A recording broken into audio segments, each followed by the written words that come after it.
En Perspectiva presenta La Mesa TIC. Una hora para discutir a fondo las últimas tendencias de tecnologías de la información y la comunicación, los cambios que plantean en la vida cotidiana y la producción, y el potencial de ese sector en la actividad económica nacional. La Mesa TIC es una presentación de INCO para su producto Atlassian Gira Software, con el auspicio de Bantotal, Quanam, Netgate, Sigfe, Elegí Bien, Elegí Sigfe y Quantic Group. Más de 40 años al frente de la tecnología. ¿Qué dicen? ¿Les parece difícil la programación de software?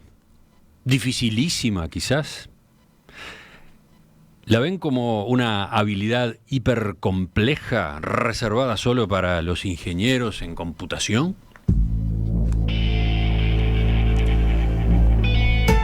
En los últimos años, el desarrollo de software se ha vuelto bastante más sencillo gracias a herramientas como el low code, que podríamos traducir como poco código. A diferencia del lenguaje de programación tradicional, las plataformas de low code minimizan al extremo el uso de códigos complejos, lo que permite que personas sin habilidades en el desarrollo de software puedan diseñar aplicaciones ellas mismas. Precisamente de low code, sus ventajas, su potencial para el sector software aquí en Uruguay es que vamos a conversar hoy en una nueva edición de La Mesa TIC. Son tres los invitados, voy a ir saludándolos. Por un lado, Sofía Mayolo, ingeniera en computación, Customer Experience Manager en Work with Plus. Sofía, bienvenida. Buen día, un gusto estar acá. Contanos en dos palabras qué es Work with Plus. Bueno, Work with Plus es una empresa uruguaya, donde diseñamos una suite de productos que se utilizan sobre una plataforma low code, GeneXus. Ahora Aníbal probablemente les cuente más sobre GeneXus.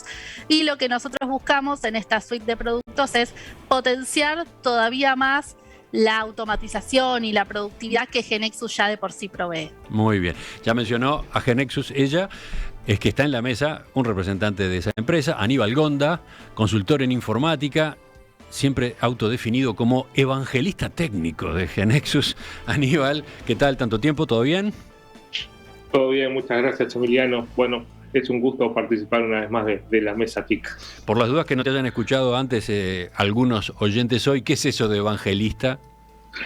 Bueno, evangelista no, en realidad es evangelizador. Evangelizador, ¿no? Ahí está, perdón. Exacto. Y a lo que me dedico básicamente es a contar un poco qué es lo que está pasando en el mundo tecnológico para aquellos que pertenecen al mundo tecnológico, pero su día a día de alguna manera no les permite estar conociendo lo que está pasando, y para aquellas personas que no saben de lo que pasa en el mundo tecnológico, trato de bajar un poco a tierra los conceptos que nosotros manejamos para que vean cómo avanza la tecnología y cómo los puede ayudar.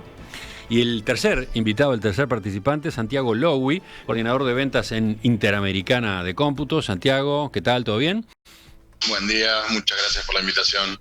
Interamericana de Cómputos es una marca que seguramente le suena a los oyentes. ¿Podrías dar dos o tres referencias? Interamericana de Cómputos es un partner de hace muchísimos años de IBM, que comenzó con una fuerte presencia en la parte de infraestructura, y hace unos años hemos abierto un ala de software en la cual hemos integrado muchas plataformas, como decíamos, del low code, capaz que en otra vertical o capaz que diferentes a las que podríamos ser o estar hablando con GeneXus, ¿no? Vamos a después a poder hablar un poco más granularmente de lo que son esas soluciones, pero al día de hoy Interamericana de Cómputos es un proveedor de software con interfaces low code. Bueno, presentados entonces los interlocutores, los integrantes de la mesa, corresponde que vayamos ahora sí al tema. Y para eso, primero, una definición, porque estoy seguro que entre nuestros oyentes muchos no escucharon hablar hasta ahora de low code. ¿Quién lo plantea, quién lo presenta de manera rápida? ¿El evangelizador? Bueno, a ver, vayamos un poco más atrás antes de la definición, el por qué, ¿no? Nosotros entendemos que el desarrollo de software, lo hemos hablado más de una vez en esta mesa, el software se está comiendo al mundo, ¿no? Y cada vez hay más software y cada vez el software es más fácil de usar. El problema que hay detrás de eso es que desarrollar software de forma tradicional cada vez es más difícil, ¿no? La industria del software, desde los inicios a hoy, hay un porcentaje muy, muy alto que se mantiene desarrollando de la misma manera. Es decir, nosotros somos la industria que de alguna manera impulsa cambios en un montón de otras industrias, pero nosotros como industria en sí mismo seguimos desarrollando de la forma tradicional que se desarrollaba software, ¿no? En forma manual, si se quiere, de una forma artesanal, ¿no? Entonces, el low code es una tendencia, ¿no?, que habla de herramientas que lo que ayudan es a automatizar el desarrollo de software. En particular, lo que a mí automatizar la preparación de un software, ¿no? De eso estamos hablando. O desarrollar el software completo, ¿no? O sea, por ejemplo, con GeneXus, que venimos haciendo esto desde hace más de 30 años, hemos entrado en distintos nombres, ¿no? En algún momento fuimos una herramienta Case, en algún momento se nos llamó 4GL, en algún momento RAD, al día de hoy somos low code. ¿Qué pasó con esas tecnologías que te menciono y que hoy no se habla? Bueno, uno de los problemas que tenían es que estaban muy ligadas a una tecnología puntual, muchas veces una tecnología madre, y esa empresa se fundió o desapareció y de alguna manera esa tecnología desapareció. Hoy con las low code, con este camino ya armado, hay una separación de lo que es la tecnología base, ¿no?, lo que finalmente se programa, que es un poco lo que hacemos nosotros, que somos un poco agnósticos de lo que es el lenguaje final, ¿no? O sea, hemos pasado por un montón de lenguajes y hoy con GeneXus estamos en un nivel macro, por llamarlo de alguna manera, ¿no?, donde hacemos las grandes definiciones y después GeneXus automáticamente desarrolla en otros lenguajes. Eso básicamente es lo que hace una herramienta low code. Podríamos definirla como un programa que hace programas. Es un programa que hace programas, ahí está, y que usa menos códigos. Algo así. Podría usar... a ver, el código lo que pasa final es que tal vez capaz es el mismo. Capaz que ahí tenemos que aclarar qué es el código, ¿no? ¿Por qué estamos diciendo que acá hay poco código? Claro. ¿Quién se mete en esa otra cosa? Sí, ahí yo, para dar un poco más, capaz que un panorama más gráfico del tema, hay una expresión muy clásica del Uruguay que es picar código entre lo que son los desarrolladores, en los cuales se utilizan diferentes lenguajes con diferentes parámetros y diferentes características en las cuales lo que voy desarrollando es en una línea de comando. Voy escribiendo comandos a través de condicionales, indicaciones. Ahí después podemos hablar un poco más de lo que es el desarrollo de software imperativo, declarativo, en las cuales hay unas variaciones bastante amplias, pero a mí me parece que una forma más gráfica de describir lo que es el low code sería la interfaz gráfica primariamente, donde vamos a estar trabajando, en vez de con una línea de comando, con elementos con cajitas mucho más gráficas, mucho más intuitiva a la hora de desarrollar ese software, ese programa que estamos tratando de hacer. Y lo que va a ser, y ahí es para mí una función o quizás una finalidad del low code que me parece muy interesante, y es la eliminación a veces de la transferencia del deseo o de qué se está buscando con una aplicación. Yo creo que una de las cosas que tiene el low code como gran beneficio es que los verdaderos dueños del negocio, de los procesos que voy a estar articulando dentro de una herramienta low code, quizás no tienen la habilidad suficiente como para hacer programación en lo que es línea de comando, y termina habiendo una traslación de esa idea hacia un grupo de programadores. Creo que en esa interfaz de diálogo se puede caer alguna de las ideas del dueño del proceso. Entonces lo que de alguna manera simplifica el low code es poder darle herramientas a la persona con más conocimiento del negocio y de los procesos de negocio de articular sus propias interfaces a través de una interfaz gráfica que le permite de alguna manera no tener que tener un conocimiento tan profundo de lo que es la línea de comando y sí poder expresar esas ideas en ese desarrollo de software de una manera más intuitiva. Eso de las ¿no? líneas de comando, capaz que podemos ponerlo en pantalla con nuestro operador de video, con Felipe, poner algún ejemplo de cómo lucen esas líneas de comando. Claro, para quien no está en el tema, son una jungla, ¿no? Asustan esas Es cierto. páginas llenas de letras, puntos, símbolos, números, etcétera, ¿no? Esas son esas que aparecen en este momento en nuestra transmisión en video, son líneas de comando. Esto es lo que, entre comillas, se reduce, ¿no? Cuando se pasa a trabajar en base a low code. Pero a ver, ¿qué ibas a agregar tú, Sofía? Bien, bueno, un poco siguiendo lo que comentaba Santiago y Aníbal, las plataformas low code lo que buscan es reaprovechar un montón de conocimiento, ¿sí? de buenas prácticas, de metodologías que hoy en día ya en la industria tenemos, para que a la hora de diseñar una aplicación no se tenga que reinventar todo desde cero, ¿sí? Ya tenemos, por todos los años que existe la programación y el desarrollo de software, un montón de buenas prácticas, de metodologías, de cuestiones que ya sabemos cómo resolver y que estas plataformas low code nos permiten reutilizar, ¿sí? Para no tener que perder tiempo e invertir recursos en desarrollar esas cuestiones que las plataformas low code nos permiten reutilizar y que además le suman, por ejemplo, inteligencia artificial para permitirnos desarrollar software de forma más sencilla. A ver, permítame un intento de traducción de esto. Lo que hace el low code es utilizar módulos prefabricados, una cosa por el estilo. En algunos casos sí. A mí o sea, meter en medio de esa jungla de comandos una simplificación, digamos, barriendo con una cantidad de líneas y colocando en su lugar algo prefabricado que resuelve una parte del proceso, algo así. En algunos casos puede ser que sí, en otros casos es código que igual va a generar los desarrolladores y desarrolladoras. Pero sí, reutilizar un montón de buenas prácticas y de metodologías que ya tenemos. Creo que una analogía que puede ser interesante es pensar en la industria de la construcción. Hoy no construimos casas y edificios de la misma forma que construíamos hace 80 años. Hay un montón de nuevas formas de construcción, de metodologías, de materiales. No soy para nada experta en esos temas, pero el steel frame, el construir con contenedores, que permitan reutilizar y aprovechar mejor los recursos. Entonces, en la industria del software está pasando un poco lo que Aníbal comentaba. Estábamos desarrollando de la misma forma que hace varias décadas. Eso tiene que cambiar porque el software está invadiendo el mundo y realmente la demanda que hay de programadores y programadoras es muy grande. Entonces necesitamos de alguna forma pensar maneras distintas de desarrollar y lograr satisfacer esta demanda de software que tenemos. Y la otra característica que ustedes también ya mencionaron es la interfaz, ¿no? En vez de tener esa cosa de amasijo de letras, números, puntos, símbolos, etcétera, se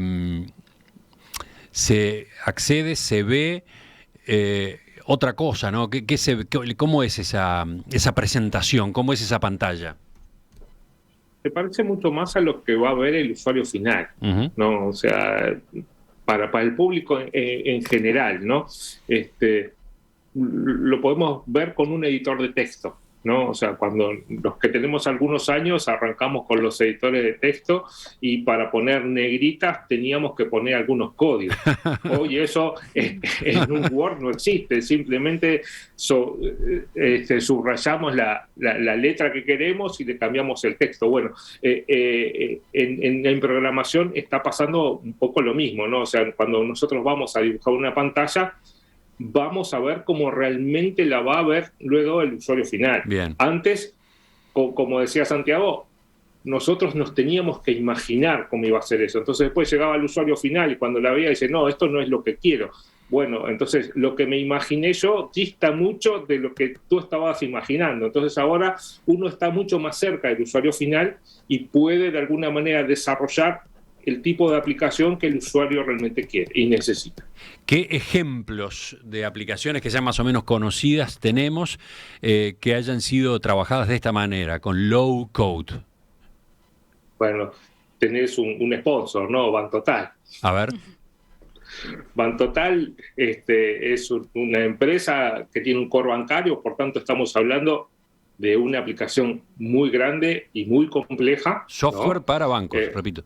Software para bancos, ¿no? O sea, Bantotal lo que hace es resuelve el 100% de la operativa bancaria.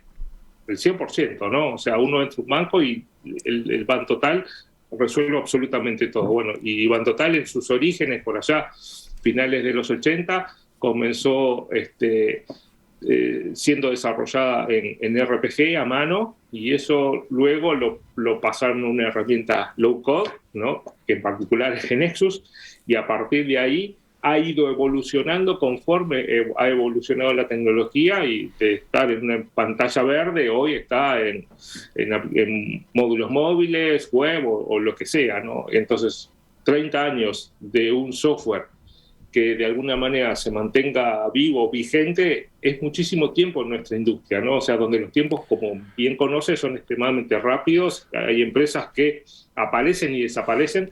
30 años es muchísimo. A ver, entonces ahí estás hablando de un software que tiene su antigüedad, pero que se ha renovado por la vía del low code. Se ha rejuvenecido, se ha ayornado vía low code. Y entonces hoy, por ejemplo, para empezar, tiene otro aspecto. Tiene otra interfaz. ¿Qué es lo que pasa? Hay ciertas cosas del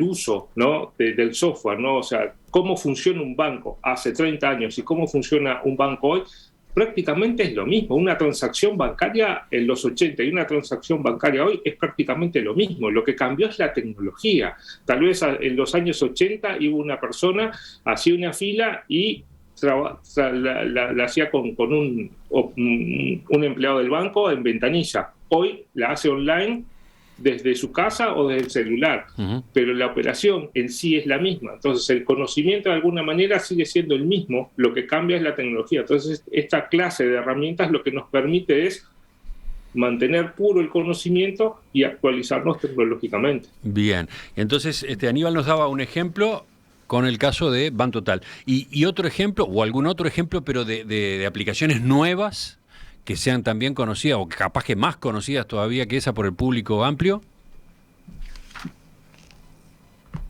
¿Silencio? Coronavirus. Creo que estaba hablando Santiago. Dale. No, yo un poco iba también a hablar un poco de fuera de lo que es solamente GeneXus, sino ya plataformas de low code que quizás atacan problemáticas mucho más directas, o que al día de hoy nos apoyan para hacer aplicaciones móviles de una manera mucho más rápida, como puede ser Flutterflow, que al día de hoy es un lenguaje que viene muy vanguardista, ¿no? Donde a través de cajitas nosotros vamos armando el layout de una aplicación móvil o una aplicación web que nosotros queremos desarrollar.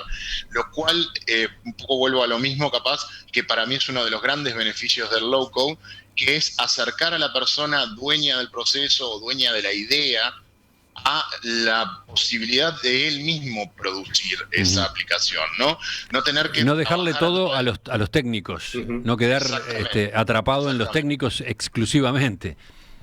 No quedar solamente atrapado, sino que realmente hay veces donde ciertos actores en una empresa o en un modelo de negocio son los que realmente conocen los procesos de negocio y los que realmente saben cómo articularlos y cómo quieren articularlos dentro de una aplicación.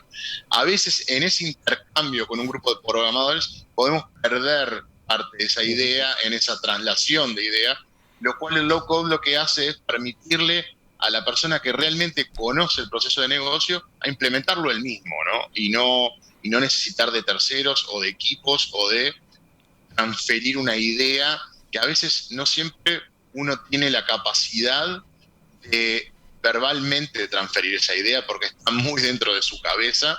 Y bueno, el low code a través de diferentes herramientas, como hablamos en este caso de Flutterflow, como GeneXus, por supuesto, como una plataforma low code por excelencia, y a veces son herramientas mucho más puntuales, ¿no? Como puede ser, en nuestro caso, trabajamos con una herramienta bancaria que se llama Control M, en la cual a través de cajitas vamos articulando procesos que van a seguir una secuencia y de alguna manera lo que van a hacer es un grupo de acciones que van a desencadenar en un proceso final deseado o buscado por en este caso puede ser un banco, ¿no? Como puede ser la consolidación de facturación en el proceso nocturno, ¿no? De alguna manera lo que vamos a ir indicando es diferentes procesos que se van a ir desencadenando, pero en vez de tener que escribir toda esa logística, lo que vamos a utilizar son cajitas muy gráficas en las cuales vamos a ir uniendo una con otra y poniendo acciones dentro de esas mismas cajas, pero de una manera muy gráfica, muy intuitiva, sin llegar a necesitar un conocimiento de base de lo que es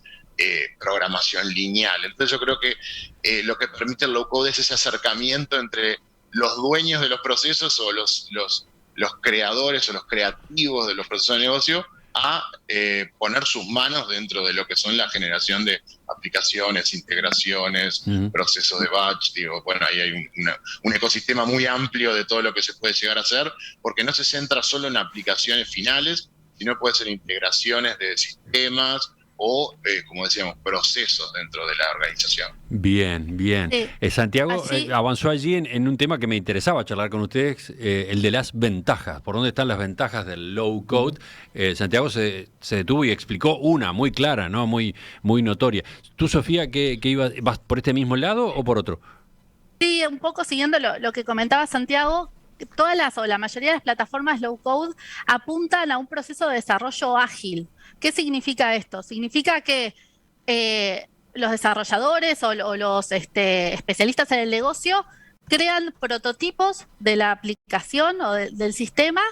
Esos prototipos se prueban y rápidamente se puede obtener feedback, comentarios, sugerencias de los usuarias finales, y luego fácilmente llevar esos comentarios y esas sugerencias, implementarlas en las plataformas low code y volver a probar y poner en práctica los productos creados. Este enfoque ágil es sumamente importante precisamente para conseguir lo que Santiago decía, lograr realmente satisfacer las necesidades para las cuales estamos construyendo el software. Y la mayoría de las plataformas low code potencian esta forma de trabajo de diversas formas, pero se busca que rápidamente se puedan construir software, probar, obtener sugerencias, ideas de los usuarios y usuarias finales, y que ese ciclo vaya creciendo y sea constante, porque hoy una constante que tenemos en el mundo general son los cambios y la necesidad de ser flexible y rápidamente poder adaptarnos a esos cambios es un diferencial que cada vez es más importante. Entonces, me parece importante acotar esto en cuanto a la agilidad que la mayoría de las plataformas low code nos proveen. Santiago, y otro comentario, asiente. ¿Ibas a agregar tú algo por ese lado? No, estoy totalmente de acuerdo con lo que expresa Sofía, con la aceleración de resultados, con de alguna manera la capacidad de tener una rápida proceso de testeo y poder de alguna manera seguir ajustando nuestra aplicación de una manera mucho más orgánica y de una manera donde nos sentamos en una mesa a hablar 6 personas, donde capaz que no tenemos un conocimiento profundo de software, pero podemos aportar a ese feedback, ¿no? Aníbal. Sí, a ver, tradicionalmente todo esto que comenta Sofía y Santiago, se hacían esas reuniones, se documentaba, ¿no? Y después de esa documentación, que eran los analistas, ¿no? De los analistas de negocio, esa documentación luego la pasaban a los programadores se encerraban y empezaban a programar código, picar código, como hoy mencionaba Santiago.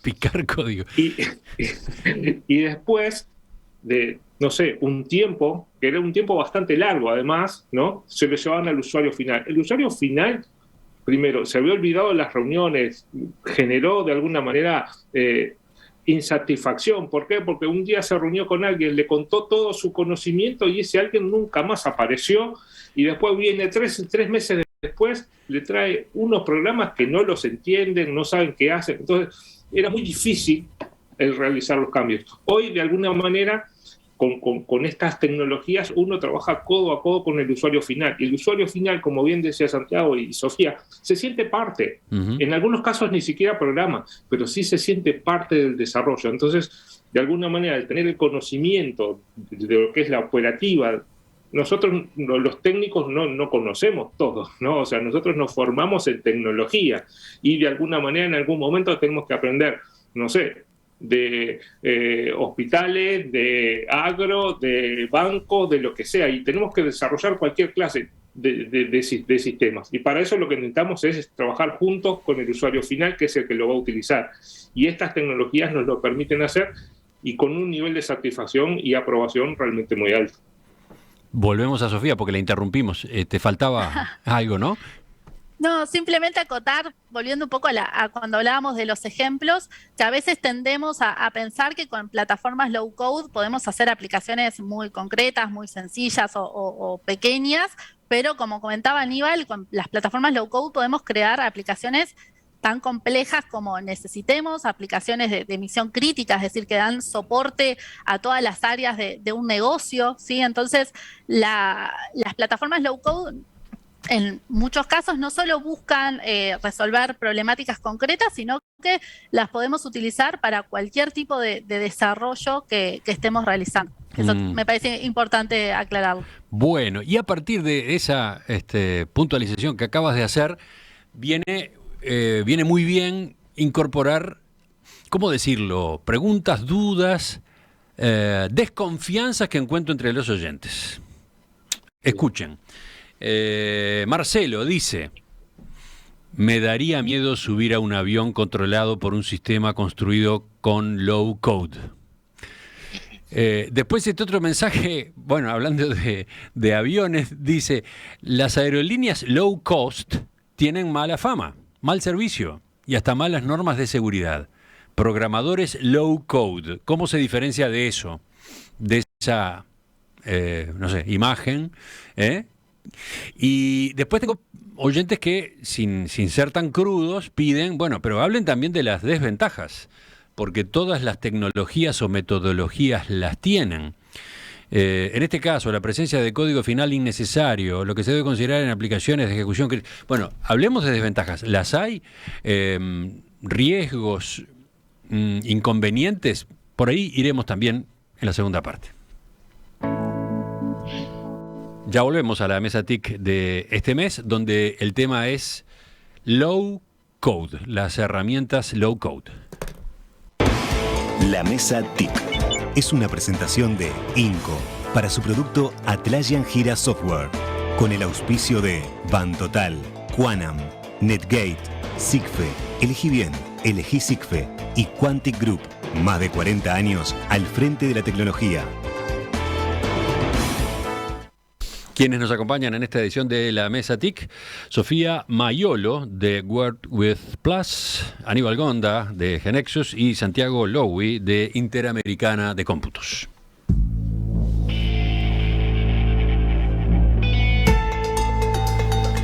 Por las dudas, reenganchando, ¿qué es low code? Bueno, es una plataforma que permite que los no programadores creen aplicaciones con poco o nulo conocimiento ellos mismos en materia de programación. ¿De qué forma? A través de fragmentos de código o bloques preconstruidos con una interfaz visual que permite arrastrar y soltar esos bloques. En esta definición que estoy recordando ahora, ¿ustedes quieren agregar algo antes de seguir? ¿No? ¿Está bien? ¿A grandes rasgos está bien? Sí, sí. Bueno, miro entonces algunos mensajes que nos han llegado desde la audiencia. Alberto cuenta que hace años empezó a trabajar o crear soluciones para que los usuarios con conocimiento de su negocio, sus procesos, sin saber de programación, pudieran armar sus elementos. Incluso cuenta que hace muchos años con Breogán lo pelearon en una ponencia sobre los mejores caminos para lograr ese fin. Bueno, no sé si Aníbal conoce algo de esa historia que tiene que ver con su padre. No. Bueno. Tendría que tener más datos para poder darte alguna información al respecto. Después. Preguntaba yo hace un rato por ejemplos de aplicaciones conocidas por el público que hayan sido desarrolladas de esta forma, con low code. Hablábamos hace un rato de Bantotal, pero alguien mencionó ahí al pasar y quedó muy perdido Coronavirus UI, ¿no? Sí, Coronavirus UI está desarrollada con low code y fue una aplicación que a la larga fue muy exitosa, ¿no? O sea, un grupo de gente el sábado 14 de marzo de 2020 se reunieron por la preocupación que había con relación al avance del coronavirus en el mundo, ¿no? A pesar de que acá recién el viernes 13 se habían detectado los 3 primeros casos, y el domingo tuvieron una reunión en presidencia y le plantearon que lo que necesitábamos era una aplicación para poder hacer un seguimiento de la pandemia. Y fue así que en una semana se salió con una primera versión y fue evolucionando. Y bueno, y eso fue un equipo heterogéneo de un montón de gente que estuvo trabajando en eso, que a la larga tuvo las felicitaciones de Apple y de Google, ¿no? O sea, fuimos la primer aplicación en las Américas, ¿no? En tener la trazabilidad que Google y Apple habían desarrollado. Entonces, de alguna manera, el low code en ese sentido nos ha favorecido y es una aplicación que la utilizó la gran parte de la población en el Uruguay. Hablando de ejemplos, tengo acá un mensaje que nos manda Óscar Méndez, director del Planetario Municipal, que, recuerden, renovó su tecnología hace ya unos cuantos meses. Es una maravilla hoy el planetario. Y él cuenta, el software del Planetario de Montevideo con su sistema digital es low code. El aprendizaje de su uso por parte de nuestros docentes fue muy rápido. En resumen, nuestros docentes sin formación en programación ahora desarrollan scripts que son viajes por el universo virtual. ¿Algún comentario de ustedes? Fantástico. Bueno, sigo. Como venimos hablando siempre, el software se está comiendo al mundo. Cada vez necesitamos más software, ¿no? Lo cierto es que no tenemos gente para que desarrolle tanto software como se necesita. Por tanto, si no utilizamos herramientas, esto termina colapsando. Esa es parte de la realidad. Nos pueda gustar, no nos pueda gustar, es parte de la realidad. Y recuerdo una discusión que tuve con un amigo hace más de 30 años, ¿no? Él estudiaba arquitectura, ¿no? Y en ese momento empezaban a hacer populares las herramientas de diseño. Y entonces yo le decía, ¿y por qué no te metes a estudiar un poco de estas herramientas de diseño que te van a servir para la facultad? Y él me decía, no, porque el trazo, el sentir el trazo es algo realmente magnífico, entonces a mí me gusta dibujar a mano. Bueno, lo cierto es que hoy no creo que se construya un solo edificio, como decía Sofía, con los planos hechos a mano. Uh-huh. Entonces, el low code es algo que tal vez no es low code, tal vez mañana se llama de otra manera, pero lo que sí necesitamos es tener tecnología para desarrollar software. ¿Por qué? Porque el software, como seguimos desarrollando en forma artesanal, no puede seguir, no puede evolucionar mucho tiempo más. Esa es la realidad. Uh-huh. Entonces, sin duda, hay cosas perfectibles como en todo, pero sí necesitamos desarrollar herramientas, sí necesitamos utilizar herramientas. ¿Y ustedes? Sí, ibas a decir, Sofía? Simplemente acotar 2 números a lo que comenta Aníbal. La brecha de gente que tenemos hoy en la industria es muy importante. Necesitamos mucha más gente de la que se está capacitando y se está formando. Solamente en Uruguay, según estimaciones de la CUTI, necesitaríamos casi 4.000 personas más para satisfacer las demandas del mercado de la industria de TI.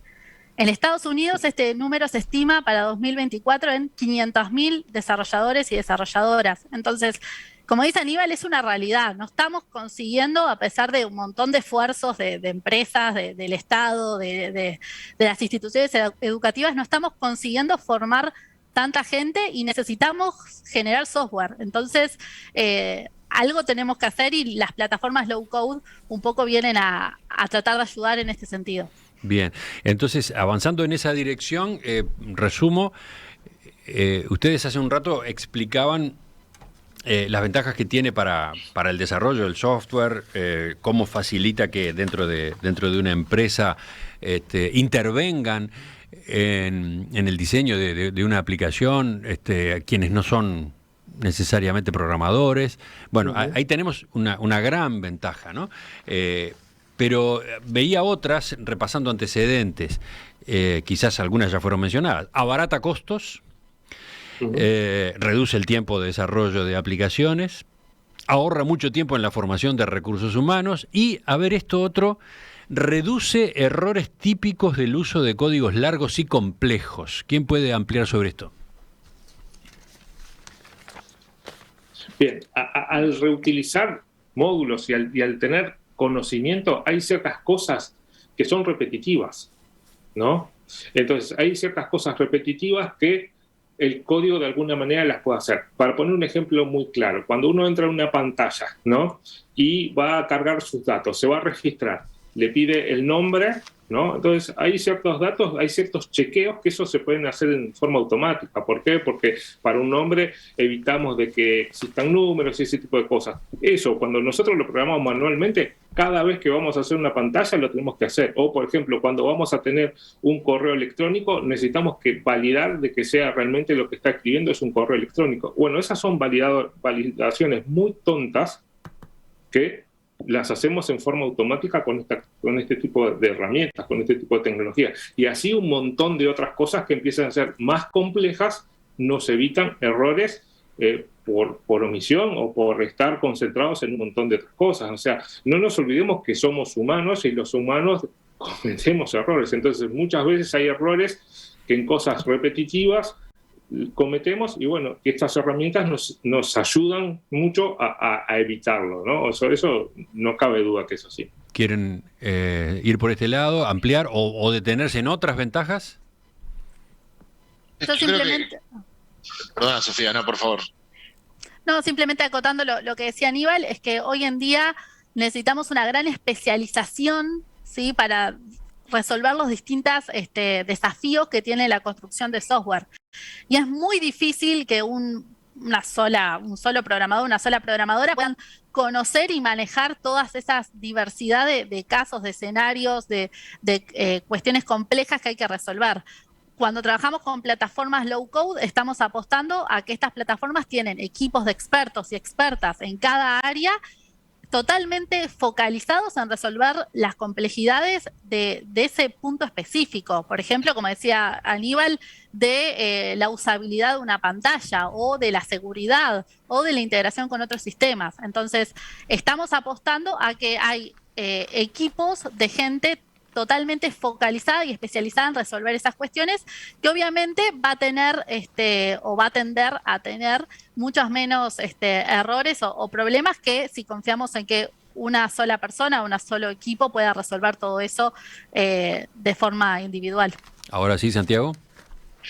No, yo me quedé un poco con las acotaciones de la audiencia referidas a que no se subiría en un avión construido por low code o capaz que la analogía con lo que sería low cost, ¿no? Creo que ahí quizás no es una comparación muy directa porque no estamos hablando de algo en sí que sea de costo barato. Yo creo que el low code en este aspecto yo no lo vería como algo totalmente general a la hora de generar soluciones, sino que es un gran apoyo y una gran forma de comenzar de una manera muy ágil. Ahí Sofía hacía una analogía muy interesante con la construcción, en la cual al día de hoy es cierto, ya existen pedazos de muros prefabricados, steel framing, formas de alguna manera donde ya está preconstruido, lo cual es muy semejante a lo que es el low code. Hablamos de cajitas como podríamos hablar de una pared entera para una casa, pero siempre tenemos que de alguna manera mantener una idea de que no todo va a estar basado en low code, ¿no? Por eso es low, pero código hay, ¿no? Y de alguna manera ciertas personalizaciones o customizaciones dentro de esas herramientas requieren de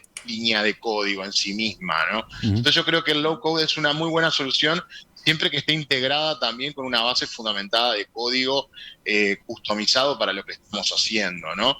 Y creo que para hablar un poco de las desventajas brevemente, que ahí sí, no sé si llamarlas desventajas o no, pero pueden llegar a hacerlo, es que detrás de esas cajitas, esas interfaces gráficas, existe código también, ¿no?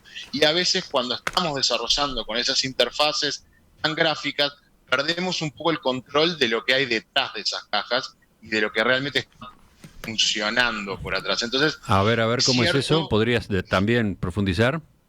Por supuesto, digamos, dentro de las cajitas que nosotros le llamamos de alguna manera acciones que puedan llegar a tomar o de alguna manera formas de programar ciertos bloques de una manera más rápida, hay cierta lógica embebida en esas cajas que no son visibles para la persona que está utilizando ese low code o esa plataforma low code.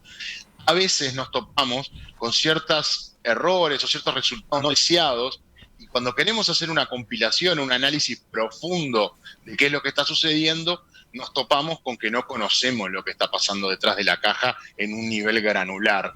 Entonces, ahí podríamos encontrar cierta desventaja, si la queremos llamar así, en lo que es el dominio real de todo el lenguaje que estamos poniendo en un programa, ¿no? Nos estamos de alguna manera basando en preconfiguraciones o preprogramaciones realizadas por la plataforma o por el desarrollador de la plataforma, y que a veces, al no entender o no conocer exactamente la lógica que está detrás, quedamos en un loop intentando buscar una solución que a veces está en no haber entendido bien o quizás no tener claramente qué es lo que hay detrás de esas cajas, ¿no? Creo que ahí sería una de las posibles desventajas. No me gusta mucho la palabra desventaja, pero el hecho de utilizar prefabricado, ¿no? En la cual, a la hora de hacer un análisis de por qué no estamos obteniendo exactamente el resultado deseado, se nos puede complicar un poco porque no tenemos ese lenguaje detrás de las cajas exactamente como está creado, ¿no? Pero ¿Qué dice Aníbal por una alusión? Aludido totalmente. No. A ver, hay siempre una discusión bastante grande con respecto a los puristas del código, ¿no? Por ahí en los comentarios decía que a veces en los low code aparece código innecesario. Sí, tal vez en un programa tengo algún código innecesario, pero en realidad me molesta. El código final a veces no es algo que nosotros vayamos a leer, es algo caso puntual como plantea Santiago, que tal vez necesitamos verlo, pero es un caso puntual que no se da siempre, se da pocas veces, ¿no? Entonces, si vamos a los puristas del código, ¿no? De que una persona puede desarrollar un programa perfecto, ok, tal vez sí, pero vayamos a productividad, no vayamos a comparar una herramienta con un programador programa a programa. Mirá, otro al final. Sí, otro mensaje de la audiencia va en la misma dirección, pero en un escenario un poco más dramático. Dice, los problemas del low code, sería extremadamente difícil mantener algo si la tecnología base se muriera. Por ejemplo, si GeneXus cerrara, ¿cómo se mantendrían las aplicaciones hechas en base a GeneXus? A ver, GeneXus justo tal vez no es el mejor de los casos del low code. ¿A qué voy? ¿Por qué? Porque lo que nosotros generamos con GeneXus en forma totalmente automática es un código nativo en el lenguaje que nosotros estamos desarrollando. O sea, nosotros, si vamos a generar, por ejemplo, Java, lo que generamos es código Java. Y el código ese Java que nosotros generamos, cualquier programador que conoce Java y que domina Java lo va a entender. Pero Entonces, bueno, pueden darse situaciones, igual dejando al costado el caso de GeneXus, ¿pueden darse situaciones como esta que plantea el oyente? Podría darse, habría que ver realmente el caso, qué es lo que hacen otras herramientas low code. En este caso tal vez no soy la mejor persona para responderle al cliente porque conozco mucho de una herramienta y conozco muy poco de cómo generan las otras. O sea, yo hablo desde la perspectiva nuestra, desde GeneXus, y le digo, mañana desaparece GeneXus y los desarrolladores van a poder utilizar los programas generados sin problema. Tal vez en otras herramientas no es lo mismo. Ahí Santiago nos puede contar un poco más. No, yo estoy muy de acuerdo contigo en ese aspecto, y creo que también pasaría lo mismo si el día de mañana JavaScript cierra y Exacto. perdemos soporte y actualizaciones. O sea, es un lenguaje que caducó y todo lo que tenemos construido con ese lenguaje pasaría a tener la misma experiencia que si GeneXus desapareciera. O sea, son escenarios dramáticos en los cuales pasaría en cualquier tipo de plataforma, sea low code o no. Creo que ahí estamos yendo a un extremo que quizás no es el más feliz al hablar de low code, ¿no? Creo que ahí estoy muy alineado con Aníbal en que es una herramienta facilitadora para llegar a resultados más ágiles y más consensuados por la gente que está elaborando el proceso, la aplicación, digamos, porque a veces nos centramos mucho en las aplicaciones, pero también low code sirve para generar interfaces entre sistemas, sirve para generar procesos de automatización. Entonces, de alguna manera, sí es cierto que haciendo un análisis muy granular podemos encontrar algunas problemáticas o algunos, como decimos, desventajas, pero que en la mirada más holística y global creo que no tienen una cabida importante como para no decir que el low code es una herramienta muy buena a la hora de atacar la problemática que muy bien describía Sofía de cadencia de cantidad de programadores, quizás perfiles muy junior, que demoran mucho tiempo en la curva de aprendizaje, por lo cual en sí creo que el resultado final del low code es una opción muy, muy adecuada y realmente algo que las empresas hemos debido de adoptar, ¿no? No ha sido una elección casi que natural, sino una forma de poder seguir la continuidad en el desarrollo de soluciones y aplicaciones basado en los recursos que tenemos reales, ¿no? Sofía.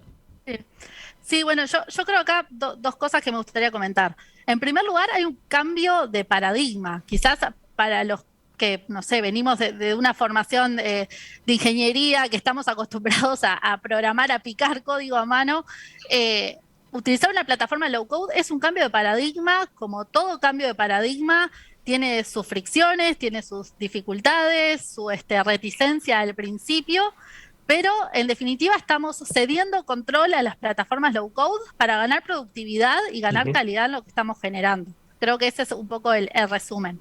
Y el otro punto que me gustaría comentar es que el uso de las plataformas low code es una tendencia que hoy en día es una tendencia global, no lo estamos diciendo nosotros tres.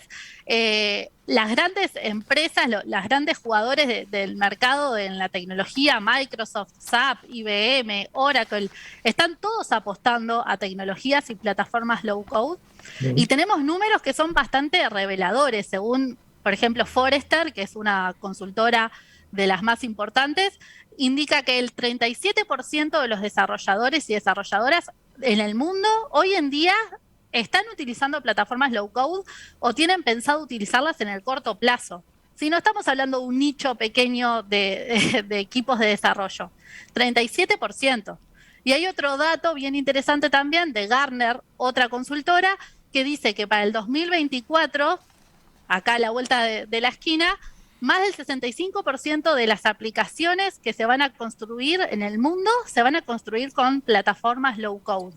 Entonces, en no 2 estamos años, hablando de una en 2 años, más del 65% se va a hacer con low code. Exacto. No son tendencias de nicho, ¿sí? Estamos hablando de algo que está siendo una tendencia a nivel global, por la cual están apostando los grandes también jugadores, las grandes empresas.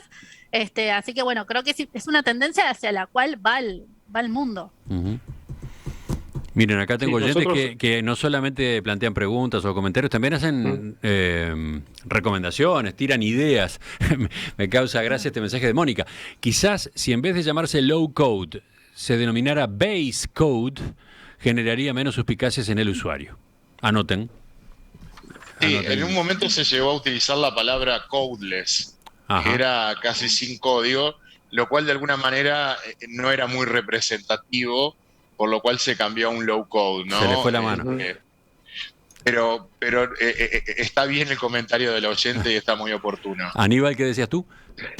No, a ver, algunos datos del observatorio de QTI, ¿no? O sea, dicen que en 2021 1 de cada 5 solicitudes de empleo era para desarrolladores de software. Y de esos, el 30% eran para empresas que no son de software. Esa es la realidad que vivimos en el Uruguay, pero esa es la realidad que pasa en el mundo, ¿no? O sea, nosotros hablamos de que nos falta gente y la gente puede pensar, este es un problema que tenemos en Uruguay porque somos un país pequeño. Este es un problema que tiene China, es un problema que tiene Estados Unidos, como bien decía Sofía. Entonces, nosotros necesitamos, de alguna manera, el sector TIC en el mundo necesita de alguna manera reinventarse. Y bueno, creo que esta es una de las formas, tal vez el día de mañana tenemos otra. Esta es la que estamos viendo hoy y como bien hablaba Sofía, Gartner, Forrester, Microsoft, todos están apuntando a este tipo de tecnologías. Les propongo la última pausa acá y enseguida redondeamos con 2 o 3 puntos que han quedado abiertos. La Mesa TIC es una presentación de Inco para su producto Atlassian Gira Software, con el auspicio de Bantotal, Quanam, Netgate, Sigfe, Elegí Bien, Elegí Sigfe y Quantic Group. Más de 40 años al frente de la tecnología. Low Code, ese es el tema del que nos estamos enterando y en el que estamos profundizando hoy con la participación de Aníbal Gonda, Sofía Maiolo y Santiago Lowy. Low Code, mientras el modelo tradicional de desarrollo de software contempla el uso de lenguajes de programación como punto de partida central, el Low Code busca minimizar al extremo ese uso al basarse en elementos y funcionalidades completas fácilmente integrables entre sí. Low Code, poco código podría traducirse, o sí, no cero código, pero sí poco código. Ya lo referían ustedes, ya dieron una cantidad de ejemplos, nos detuvimos en las ventajas, también en algunos de los, riesgos o debilidades. Llega el momento de ir cerrando, decía, y tengo, por ejemplo, algunas consultas, como Alejandro, que quiere saber, no me queda claro si el low code es un producto cerrado que puedo comprar o algo a lo que puedo acceder sin comprar. ¿Cómo es eso? Bien, bueno, ¿Perdón? Perdón, Sofía, no, dale tú, por favor. No, las plataformas low code, bueno, dependerá del modo de licenciamiento de cada una. Hay diversidad de escenarios, pero básicamente son herramientas que en general se licencian, tú compras la licencia y programas sobre eso. Después allí hay muchos casos, cómo se licencia las aplicaciones generadas, pero son plataformas, entornos de desarrollo, ¿sí? Así como puedes utilizar, no sé, Visual Studio o Eclipse, bueno, son entornos de desarrollo donde tú vas a programar las aplicaciones. Uh-huh. Bien. Después, tengo preguntas a propósito de la seguridad de la información que se procesa a través de aplicaciones de este estilo generadas con low code. ¿Hay algún inconveniente en ese sentido? Creo que eso es igual que cualquier lenguaje, ¿no? O sea, ¿cuán seguros están los datos en una app construida con low code? Creo que están tan seguros como cuando se construyeron a mano, ¿no? O sea, la mayoría de las herramientas, una de las preocupaciones que tienen es la seguridad, y la mayoría de las herramientas lo que tratan es de ver cuáles son los estándares, ¿no? de vulnerabilidades para de alguna manera en el producto generado no tenerlos, ¿no? Estar cumpliendo con todos esos estándares que hay a nivel global y que los desarrolladores de forma tradicional utilizan. Bueno, en las low code se utiliza lo mismo. Por lo que ustedes señalaron... ¿Sí? No, para agregar a lo que decías de seguridad, todas esas plataformas cada día van accediendo más certificaciones, como puede ser la IPA, la FDA, o sea que se van certificando dentro de normativas de salud, de financieras, para lo que es la PCI, por ejemplo, también, para lo que es la seguridad de datos, ¿no? O sea que no trabajan fuera de las normativas estandarizadas, dependiendo de la vertical, como puede ser la IPA que hablábamos recién, ¿no? Bueno, por lo que ustedes dijeron ya a lo largo de esta mesa, no estamos hablando de algo nuevo, ¿no? En realidad, ¿qué antigüedad tiene? Bueno, existen soluciones como puede ser la de IBM Integration Bus, que es una plataforma low code que debe tener más de 30 años. Ajá. Pero se ha acelerado, esta tendencia se ha acelerado. Sí. Como decía al inicio, o sea, es una tecnología que existe, ha ido mutando de nombres, pero es algo que existe, ¿no? O sea, la automatización de desarrollo sí existe hace cerca de 30 años o más. También para poner un copete, existe, y no quiero ser muy repetitivo con el nombre de esta solución low code, pero existe una solución que se llama Flutterflow de Google, que cualquiera que esté en la audiencia lo invito a investigar un poco, la cual es gratuita y de alguna manera ha ido evolucionando, creo que hasta una manera, la manera más sólida de poder manejar low code. La podemos poner en pantalla. ¿Tenemos algún ejemplo en video que se puede intercalar acá? ¿Decías entonces? Y creo que es una de las soluciones que se podría ver en lo que es la evolución del low code, en una de las tecnologías finales, creo que más perfeccionadas dentro de lo que es low code a nivel mundial, ¿no? Digo, yo, por lo menos a mi criterio, es una plataforma muy sólida, ¿no? Donde realmente pone a disposición de la persona que está desarrollando aplicaciones o diferentes formas un código único que compila en cualquier tipo de plataforma, puede ser iOS, Android, plataformas web, utilizando siempre los mismos repositorios de indicaciones que vamos haciendo a través de esas cajitas que vamos hablando. Por eso era simplemente para mencionar una de las, creo, de las tecnologías que ha ido evolucionando e incorporando el low code de la mejor manera, por lo menos en mi entender. Bien, entonces a partir de este empuje que ha venido a Uruguay, al software de Uruguay, ¿qué posibilidades le abre? ¿Qué ventajas, qué impulsos le genera?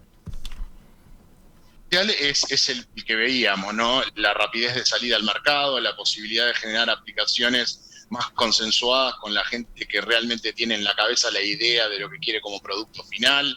O sea, hablamos de los mismos parámetros que veníamos conversando, ¿no? La aceleración, la poder disponibilizar a personas que no tienen tanto nivel de conocimiento en programación, una plataforma ágil e intuitiva a la forma de poder llevar ideas a la realidad en lo que es el desarrollo de software. Sofía. Sí, bueno, un poco por por la misma línea que comentaba Santiago. Creo que en Uruguay tenemos un potencial en todas las industrias TIC muy importante que no estamos logrando explotar al máximo por la falta de personas capacitadas en estas áreas.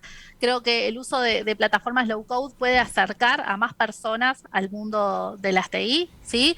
Y lograr reducir esta brecha. Necesitamos seguir formando personas, seguir sumando distintas profesionales al mundo de las TI. En este sentido, las plataformas low code son bien importantes y son una puerta de entrada a un montón de posibilidades que tenemos en la industria. Sí, pero a ver, llevado a términos concretos, en la medida que permiten involucrarse en el desarrollo de software a quienes no tienen la formación de programadores, ¿cómo se da el paso? A ver, prácticamente qué es lo que puede ocurrir. Pensando en oyentes. Mira, acá tengo un mensaje concreto. María Luisa, que es abogada, por lo que recuerdo de los mensajes que siempre nos manda, ella dice, si bancos confían, quiero aprender. Yo soy de la época Basic, ORT/90, tengo otra profesión y aprendizajes informales. Me interesa. Bueno, ¿cómo hace? ¿Cómo hace alguien Bien. Así para zambullirse? Creo que es mucho más fácil para una persona que tiene esa formación poder acceder a una herramienta low code que empezar a aprender lenguajes de programación mucho más pesados de los que se utilizan hoy. Porque además, para poder desarrollar una aplicación muy sencilla, por ejemplo, en un teléfono móvil en forma manual, no es solamente un lenguaje, se necesitan un montón de otros conocimientos. Las herramientas low code lo que hacen es facilitar, y personas como esta oyente, sin duda, entraría muy bien en un plan de reconversión profesional, adquiriendo conocimientos para herramientas low code. Pero hoy preguntabas cuáles son las oportunidades que hay en el Uruguay, ¿no? Y ahí a eso me voy. Hoy el sector TIC es el 3.5 del PBI del Uruguay, ¿no? Creo que tenemos un crecimiento constante desde la creación. Y hoy estamos siendo vistos por el mundo de muy buena manera, ¿no? O sea, nos ha visto Google, nos ha visto Apple, ¿no? Grandes empresas de la región están montando sus centros de desarrollo en Uruguay. Al inicio desde este siglo han venido empresas indias, ahora están viniendo nuevas empresas, entonces de alguna manera tenemos un potencial muy, muy grande, solo que con poca gente como tenemos es bastante difícil. Entonces las herramientas low code de alguna manera nos van a asegurar tener mejor chances de tomar esa posibilidad que estamos teniendo hoy. Bien. Y me quedo con una cosita de lo que comentaba María Luisa. Me encanta que justo haya escrito María Luisa sobre esto, porque necesitamos más mujeres en tecnología. Hoy en día somos el 32% de la industria, según los últimos datos de QT. Necesitamos que más mujeres se sumen a la industria en general. En este sentido, simplemente comentar que el próximo 28 de abril, ¿sí?, es el día, se conmemora el Día de las Niñas en las TIC, y la QT está organizando con muchas empresas del sector una actividad que se llama Tequi por el Día, donde se invita a jóvenes que estén en esa edad de decidir por qué carrera optar, a sumarse a diversas empresas, a vivir un día con distintas referentes del sector y compartir un día dentro de la industria. Así que si están escuchando por allí, o bueno, padres, madres, abuelos que tengan alguna conocida en esta edad, súper invitados. En Wordis Plus vamos a estar sumándonos también a esa actividad. Nos pueden contactar por las redes, me pueden buscar a mí en las distintas redes y les paso la información. Pero bueno, ese es un mensaje también importante. Necesitamos más mujeres en TI, y toda esta reconversión de la que hablaba Aníbal creo que puede ser muy interesante llevarla a cabo a través de las plataformas low code.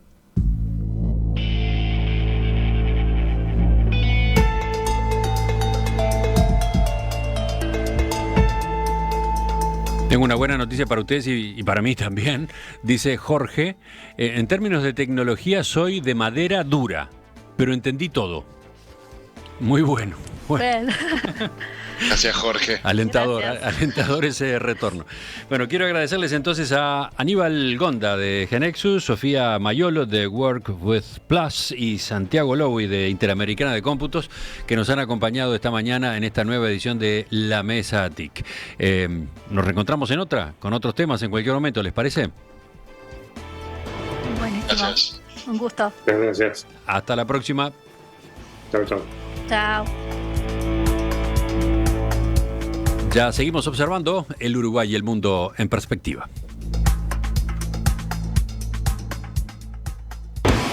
La Mesa TIC fue una presentación de Inco para su producto Atlassian Gira Software. Auspiciaron Bantotal, Quanam, Netgate, Sigfe, Elegí Bien, Elegí Sigfe y Quantic Group. Más de 40 años al frente de la tecnología.